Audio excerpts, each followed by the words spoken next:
नमस्कार, मी सवितास किचनमध्ये तुम्हा सर्वांचं खूप खूप खूप मनापासून स्वागत। आज आपण सोयाबीनची भुर्जी बनवणार आहोत। तर ही सोयाबीनची भुर्जी बनवायला खूप सोपी आहे, झटपट बनवून तयार होते आणि चवीला पण खूप छान लागते। तर इथे मी 1 वाटी सोया चंक्स घेतलेले आहेत आणि आता एक बाउल घेऊया। त्यामध्ये हे 1 वाटी सोया चंक्स टाकू। आता हे सोया चंक्स बुडतील इतपत पाणी यामध्ये आपल्याला टाकायचं आहे। तर इथे मी रूम टेम्परेचर मधलंच थंड पाणी घेतलेलं आहे। थंड पाण्यामध्ये सुद्धा हे सोया चंक्स खूप छान भिजले जातात।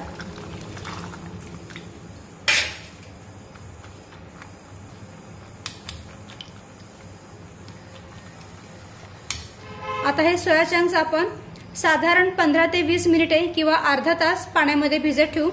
पण तुमच्याकडे जर का वेळ नसेल तर उकळत्या पाण्यामध्ये हे सोया चंक्स एक 10 मिनिटे भिजत ठेवले तरीही चालेल। तर आता अर्धा तास झालेला आहे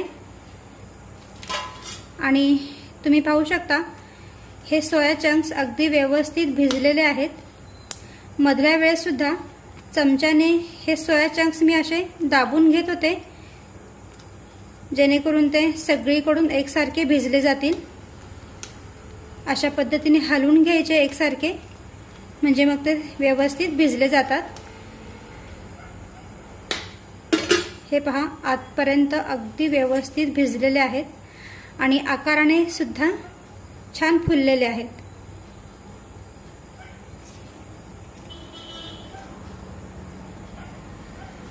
मस्त मऊ झालेत आतपर्यंत। आता यातलं जे एक्स्ट्रा पाणी आहे ते आपण काढून टाकूया। आता हे एक्स्ट्राचं जे पाणी आहे सोया चंक्स मधलं ते अशा पद्धतीने दाबून आपल्याला काढून टाकायचंय।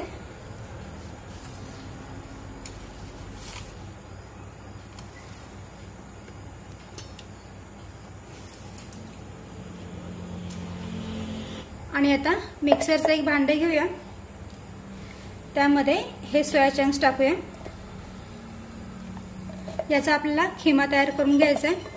पाणी टाकायची गरज नाहीये, फक्त मिक्सर चालू बंद करत याचा आपण खिमा तयार करून घेऊ। तर अशा पद्धतीने या सोया चंक्सचा मी खिमा तयार करून घेतलेला आहे। आता लगेचच आपण भुर्जी बनवायला सुरुवात करूया। आता इथे मी गॅसवर कढई गरम करून घेतलेली आहे, त्यामध्ये 2 ते 3 चमचे तेल टाकूया।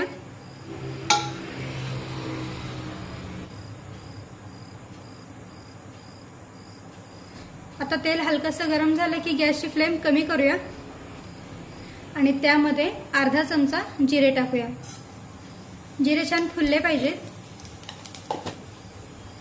त्यानंतर कढीपत्ता,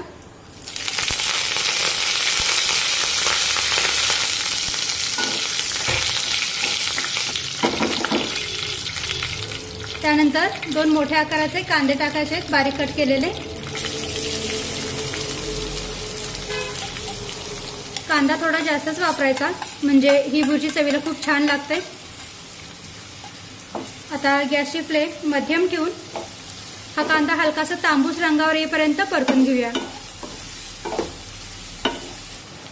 सोबतच 2 हिरव्या मिरच्या सुद्धा टाकूया। तर इथे मी 2 हिरव्या मिरच्या उभ्या कट केलेल्या आहेत, तुम्ही बारीक कट करून टाकल्यात तरीही चालेल। आता या मिरच्या सुद्धा कांद्यासोबत परतून घेऊया। आता कांदा सुद्धा तुम्ही पाहू शकता हलका तांबूस रंगावर भाजलेला आहे। तर आता यामध्ये 1 चमचाभर आलं लसूण पेस्ट टाकूया आणि आलं लसूण पेस्ट सुद्धा अगदी व्यवस्थित यामध्ये परतून घेऊ। आता आलं लसूण पेस्ट कांद्यामध्ये परतून झाल्यानंतर यामध्ये 2 मध्यम आकाराचे टोमॅटो टाकूया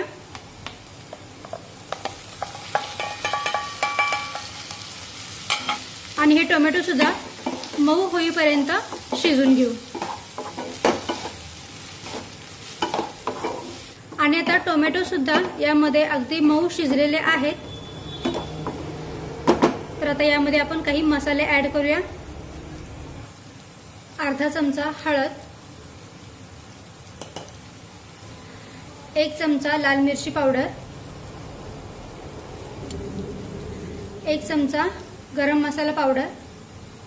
गरम मसाल्याच्या ऐवजी चिकन मसाला किंवा मग मटन मसाला टाकला तरीही चालेल। त्यानंतर 1 चमचा धना पावडर टाकूया आणि आता हे सर्व मसाले व्यवस्थित मिक्स करून घेऊया।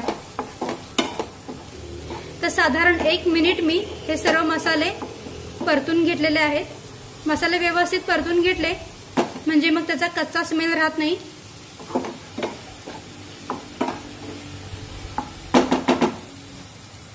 आता यामध्ये हे जे सोया चंक्स आपण मिक्सरमध्ये बारीक करून घेतले होते ते टाकूया।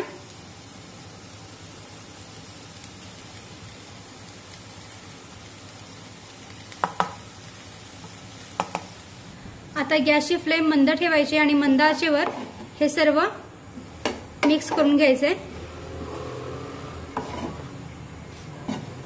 सोबतच चवीनुसार मीठ पण टाकून घेऊया।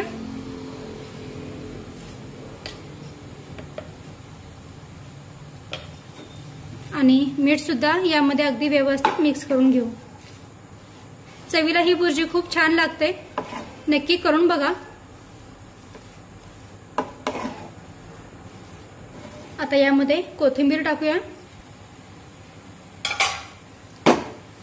कोथिंबीर सुद्धा मिक्स करून घेऊ आणि आता यावर झाकण ठेवून फक्त 2 ते 3 मिनिटे ही भुर्जी आपण वाफवून घेऊ। तर आता 2 ते 3 मिनिटे झालेली आहेत। यावरचं झाकण काढूया। खूप मस्त सुगंध येतो या भुर्जीचा। आता ही थोडीशी आपण खालीवर करून घेऊया उलटण्याने। मधल्या वेळेस सुद्धा मी अशा पद्धतीने थोडीशी हलवून घेतली होती।